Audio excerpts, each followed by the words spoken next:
ماہ رمضان کا پہلا عشرہ رحمت کا ہم سے جدا ہو رہا ہے۔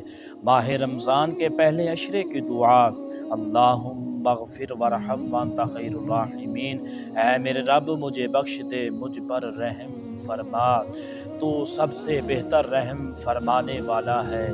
یہ رمضان المبارک خدا کا مہینہ ہے، جس میں اللہ تبارک و تعالیٰ نیکیوں میں اضافہ اور گناہوں کو مٹا ختم کر دیتا ہے اس مہینے کی برکت سے۔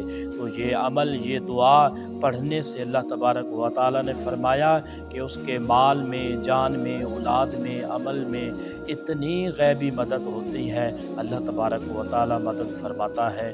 تو یہ عمل ضرور کریں اور ہمارے اکاؤنٹ کو فالو کریں اور یہ ویڈیو شیئر کریں۔ یقین مانیں اس عمل میں پتہ نہیں ہماری بخشش ہو سکتی ہے۔ تو یہ عمل کرنے سے اللہ تبارک و تعالیٰ تمام صغیرہ کبیرہ گناہ معاف فرما دے گا انشاءاللہ۔